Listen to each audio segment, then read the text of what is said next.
Bom dia, paz do Senhor. Meu nome é Romulo Souza e este é mais um vídeo que eu trago aqui para o meu canal de uma série de estudos que eu chamo de Apocalipse para leigos, onde toda semana, debaixo de uma vertente pré-milenista, eu tenho trazido um estudo capítulo a capítulo acerca do que está escrito no livro das Revelações, do Apocalipse, não é? E uma coisa que eu sempre deixo clara, né? Que nós fazemos um estudo debaixo de uma vertente pré-milenista, mas existem várias vertentes e teorias acerca deste livro. Né? E o meu canal não é um canal gospel, não é um canal religioso, não é um canal evangélico. Né? No meu canal eu falo de vários assuntos, história, monarquia, algumas notícias, não é? E esse conteúdo que eu trago todo sábado é um estudo que eu tenho tido vontade de trazer, não é? Mas eu penso sinceramente em fazer um canal secundário e lá falar somente desse assunto, né? Não só das profecias do Apocalipse, mas também de outros livros proféticos como Daniel, Jeremias, Ezequiel, alguns versículos das cartas de Paulo, né? As profecias de Cristo que estão lá em Mateus 24. Então eu tenho pensado em fazer um segundo canal só para falar da volta de Cristo. Mas até lá, vou continuando com o estudo aqui e peço para você estar ajudando no meu trabalho, né? Divulgando esses vídeos, deixando seu comentário, seu gostei, o seu joinha, né? E também no primeiro comentário fixado aqui embaixo, eu vou deixar um link de um canal de um amigo meu chamado Vagnão, que esses dias fez uma live com um professor de teologia que está falando justamente sobre o arrebatamento, sobre a volta de Jesus. Enquanto isso não vai, vamos diretamente ao estudo de hoje, não é? Bem, nas últimas semanas nós temos falado acerca dos selos do Apocalipse, não é? Tanto dos 4 cavaleiros, quanto das demais pragas que Deus está lançando sobre a terra. Lembrando que o romper dos selos é um juízo que Deus traz tanto sobre o homem, como também sobre a terra, já que Deus está purificando a terra para restabelecer o domínio do homem sobre a terra, já que por causa do pecado, quem domina sobre a terra não é o homem. Né? O homem apenas pensa que domina este planeta, mas quem domina verdadeiramente é Satanás através do pecado. No último estudo nós falamos, nos últimos estudos temos falado acerca dos selos, e falamos acerca dos 144 mil selados, não é? Na qual eu me referi como sendo a nação de Israel, e também sobre aquela multidão vestida de branco. E hoje vamos dar prosseguimento do que está escrito no capítulo 8, que diz assim, Apocalipse 8, e havendo aberto o 7º selo, fez-se silêncio do céu por quase meia hora. E vi 7 anjos que estavam diante de Deus, e foram-lhe dadas 7 trombetas. E veio outro anjo e pôs-se junto ao altar, tendo um incensário de ouro, e foi-lhe dado muito incenso para o pôr com as orações de todos os santos sobre o altar de ouro que está diante do trono. E a fumaça do incensário subiu com as orações dos santos, desde a mão do anjo até diante de Deus. E o anjo tomou um incensário e o encheu do fogo do altar, e o lançou sobre a terra. E houve depois vozes e trovões e relâmpagos e terremotos. E os 7 anjos que tinham as 7 trombetas prepararam-se para tocá-las. Por enquanto só até aqui, até mesmo porque eu vou comentando acerca desses versículos, né? A primeira coisa que nós vemos aqui do capítulo 8 diz o seguinte: e havendo aberto o 7º selo, fez-se silêncio do céu quase meia hora. Até aqui, vamos supor que já tivesse passado 3 anos e meio da grande tribulação, né? Que são aquele período de 7 anos que Deus vai trazer sobre a terra. O interessante que eu vejo aqui sobre esse período de meia hora e sobre o romper do último selo é que até aquele exato momento, né, umas coisas que as pessoas sempre me falam, me perguntam, Romulo, se diz que a igreja foi arrebatada no início da grande tribulação, ou seja, antes de começar a tribulação houve um arrebatamento. E eu defendo a vertente e que não vai ter igreja mais sobre a terra, cara, não dispersa-se demais. Então, onde está a igreja durante esse período, né? Já que já que tudo está acontecendo na Terra, anticristo, tribulação, perseguição e tudo mais, onde está a igreja? O que ela está fazendo? E eu vou deixar bem mais claro isso mais à frente, quando eu falar diretamente mais sobre as bodas do Cordeiro. Mas por enquanto eu digo que a igreja está nas bodas do Cordeiro, não é? O que são as bodas? Bem, no casamento judaico, quando os noivos se casam, lá não acontece igual no casamento cristão, onde você casa e no mesmo dia você tem a festa e depois os noivos vão para a lua de mel. Não, lá é diferente. Da cultura judaica, quando você se casa, né, são 7 dias de alegria, de comemoração. Né? Quando a gente vê aquela passagem de Cristo transformando água em vinho, nós costumamos pensar que Jesus foi logo no início, e que tudo aconteceu no dia do casamento. Mas eu costumo pensar, digo eu e não o espírito, como diz a minha antiga professora de escola dominical, Alcileia, digo eu e não o espírito, que talvez aquele evento onde Jesus transformou água em vinho, Jesus estivesse lá pelo 3º dia da festa, né? Vamos lembrar que quando Jesus ele transformou a água em vinho, ele transformou a água que estava em grandes recipientes, não é? Que eram bacias preparadas para colocar água para a purificação do sacerdote. Então era muito vinho que Jesus transformou, supondo que esse vinho era para o resto dos dias que ainda falta. Estou mencionando isso para fazer uma analogia entre os 7 dias de casamento da cultura judaica com os 7 anos de grande tribulação, né? Que a grande tribulação é a última semana da 70ª semana de Daniel. Ou seja, uma semana de festa para do casamento judeu e uma semana de grande tribulação das profecias. Então, até aquele momento, a igreja estava no céu, celebrando as bodas do Cordeiro, né? Porque a igreja é a noiva de Cristo, né? Jesus é o noivo e a sua igreja é a noiva. Então, até aquele momento, está tendo uma grande festa no céu. Os anjos estavam celebrando, louvando a Deus pelas aberturas dos selos. Ó Senhor Deus, digno és, ó Cordeiro, de pegar do livro e desatar os selos, né? Aquela multidão está tudo louvando a Deus, adorando, e de repente Jesus vai lá e rompe o 7º selo. E o que acontece? Há um silêncio de uma meia hora. O que é esse silêncio do céu? Muitos têm várias explicações acerca disso. Eu defendo que essa meia hora de silêncio do céu significa 2 coisas. Primeiro, todo o céu vai ver o que Deus vai fazer com a humanidade que está no céu, está na terra. E isso deixou tão... Sabe quando você vê aquela pessoa, amigo seu, aquela pessoa conhecida por ser uma pessoa calma, pacífica, mansa, né? Que sempre tá... aquela pessoa agradável, e de repente um dia você vê ela num dia de fúria, e de repente você vê essa pessoa nervosa, e você fica... Nossa, cara, que é isso, velho? Calma aí, você não é assim.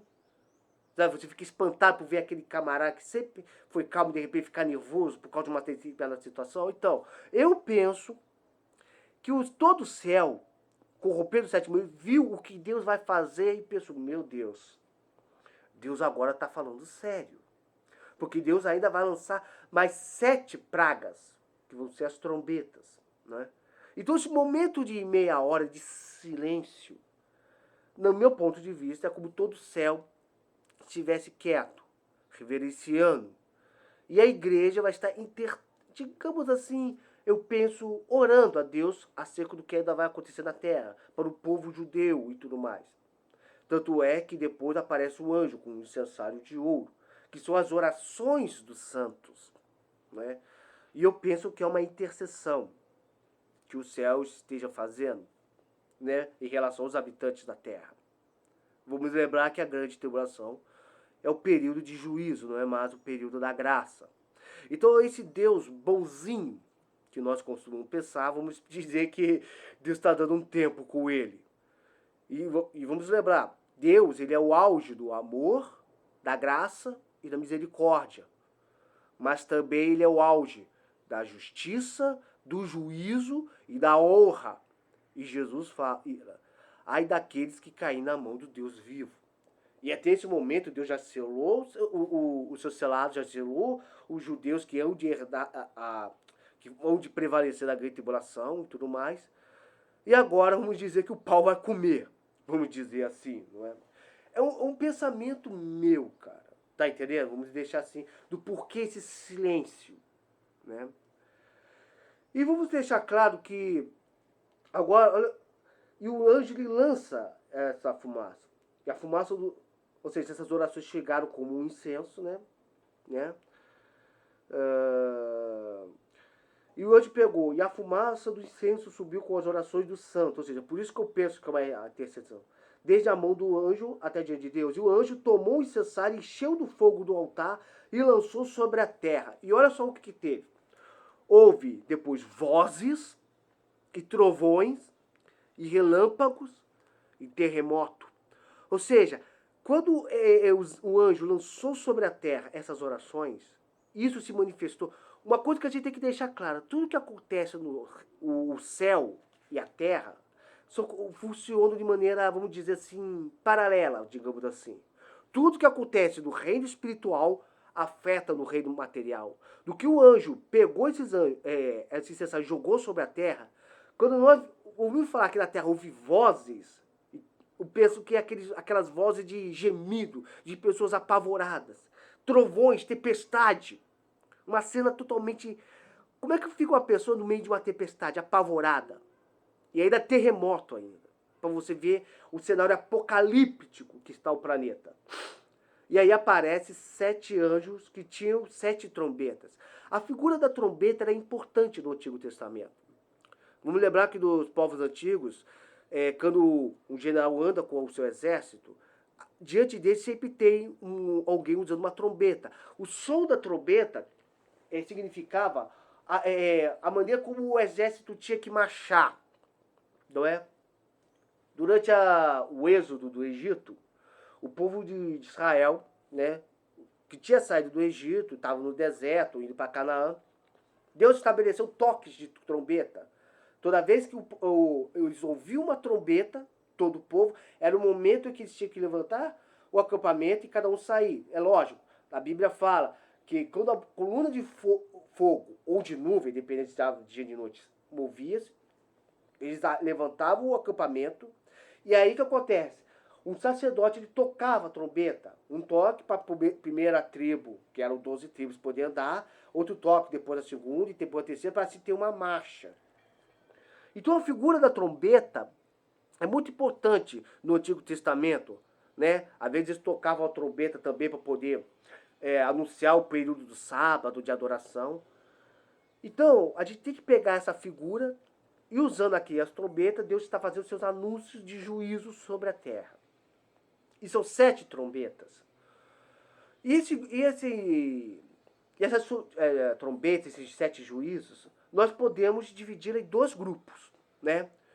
Os primeiros 4 são juízos que Deus está lançando sobre a terra. Vamos lembrar que quando Deus está lançando juízo sobre o planeta, é porque Deus está purificando a terra de toda a maldade, de todo o pecado que o homem fez sobre esse planeta, né?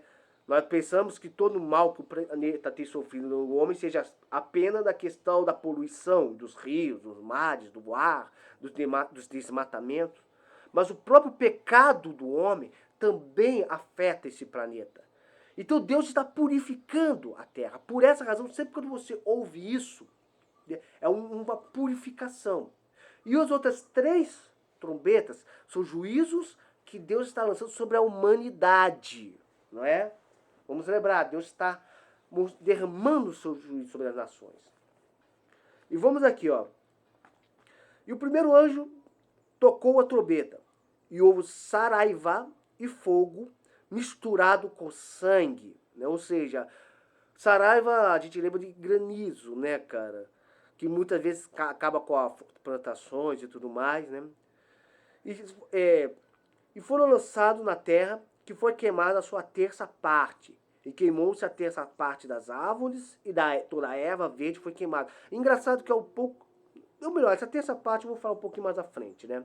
Ou seja, Deus queimou a terça parte das plantações, das colheitas. Vamos lembrar também que Deus não quer o fim da humanidade, né? Porque se fosse algo pior, pode ter certeza, o homem já estaria extinto, né? Para falar a verdade, o homem já era para estar extinto desde a época do Adão e Eva. Só existimos por misericórdia de Deus. O segundo anjo tocou a trombeta e foi lançado no mar uma coisa como um grande monte ardendo em fogo, e tornou-se em sangue a terça parte no mar. Quando eu penso nisso, né, um segundo anjo tocou algo como uma montanha em fogo caiu no mar, a imagem que eu tenho de um meteoro, né? A nível de curiosidade, né, quando a gente ouve falar de dinossauros, a gente sempre lembra daquele meteoro que acabou com os dinossauros, né? E uma vez eu estava vendo uma coisa de um documentário, né? O Fim dos Dinossauros, muito bacana esse documentário, que fala uma coisa que é interessante. Todo mundo que já viu essa teoria sabe que o meteoro atingiu a Terra e foi levantar uma grande nuvem de poeira, né? Que cobriu todo o planeta e que trouxe um inverno que durou durante milhares de anos. Uma era glacial que durou milhares de anos, extinguindo todos os dinossauros, né? Isso segundo a de ciência. Mas o que alguns cientistas falam é o seguinte: se aquele asteroide que tinha mais ou menos o tamanho do Everest, né, tivesse não atingido a Terra, né, mas tivesse atingido as profundezas do mar, os dinossauros ainda estariam vivos, né? Não teria levantado uma grande nuvem de poeira, mas teria causado grandes tsunamis, né, que iam varrer as costas dos continentes, mas ainda daria para sobreviver os dinossauros, né? Mas o que isso tem a ver aqui, Rômulo? Bem, aqui fala que um grande monte foi lançado do mar. Eu imagino sobre um meteoro. Não precisa ser tão grande quanto os que extinguiu os dinossauros, segundo a ciência, mas grande o suficiente para fazer o que está escrito aqui, né? Entendeu? Foi lançado no mar, uma coisa como um grande monte ardendo em fogo, né? Vamos lembrar que um meteoro, quando atinge a atmosfera, ele se incendeia. E tornou-se em sangue a terça parte no mar, né? Da vida marinha, né? Dos golfinhos. Ah, tadinho, eu nem gosto tanto de golfinhos, velho. E morreu a terça parte das criaturas que tinham vida no mar. E perdeu-se a terça parte das naus. Naus aqui são navios, né? Então podemos dizer adeus a terça parte dos submarinos, dos portas-aviões, dos barcos de pesca, né? Ou seja, uma grande destruição que Deus está lançando, né? O terceiro anjo tocou a trombeta e caiu do céu uma grande estrela ardendo como uma tocha, e caiu sobre a terra a terça parte dos rios e sobre as fontes de águas. É mais um motivo pela qual eu penso que é um meteoro. Por quê? Né? Quando o meteoro na Terra, nosso sistema solar, depois da Terra vem Marte, e entre Marte e Júpiter tem um cinturão de asteroides. Quando um asteroide, um meteoro que vem de fora do sistema solar e passa pelo cinturão de asteroides, às vezes pequenos asteroides acabam vindo junto com eles, né? E a gente vê que depois que um meteoro cai na Terra, outro meteoro cai, chamado absinto. Só um minutinho. Eu sempre falo que meus vídeos eles não são gravados, não são editados, então muitas vezes eu preciso dar uma pausinha. Então o que acontece? O que acontece? Mais um motivo pelo qual eu penso que é um meteoro, teoria minha, é que esse meteoro atingiu o cinturão de asteroides, então depois que ele saiu da Terra, muitos desses asteroides atraídos pelo maior acabou atingindo a Terra, atingindo rios, criando aquilo, né, as águas amargas, águas essas da qual, assim, muitos morreram, né? Absinto, para quem não sabe, é uma espécie de bebida alcoólica, muito amarga, né? Que pode até matar a pessoa pelo alto grau de amargura. E é verdade, tem pessoas que podem morrer pelo sabor, né? Com nível de curiosidade. Por exemplo, se você pegar comer um punhado de sal e for comendo, você pode morrer, né? Porque o nosso organismo ele tolera uma certa quantidade de glicose, de sal, essas coisas, e qualquer aumento crítico disso nos ferra. E o quarto anjo tocou a trombeta e foi ferir a terça parte do sol e a terra, e a terça parte da lua, a terça parte das estrelas, para que a terra, parte dele se escurecesse, e a terça parte do dia não brilhasse, e semelhantemente à noite. E é interessante isso, porque ele disse que Jesus uma vez disse que os poderes celestes seriam abalados. E uma coisa que a Bíblia também fala é o seguinte, que haverá novos céus e nova terra, porque não é só a terra que Deus está agindo, também sobre os poderes cósmicos. E também mais um motivo pela qual eu penso no meteoro. Por quê? Porque lembra que eu falei que quando os meteoros caiu na Terra, cobriu todo o planeta, né?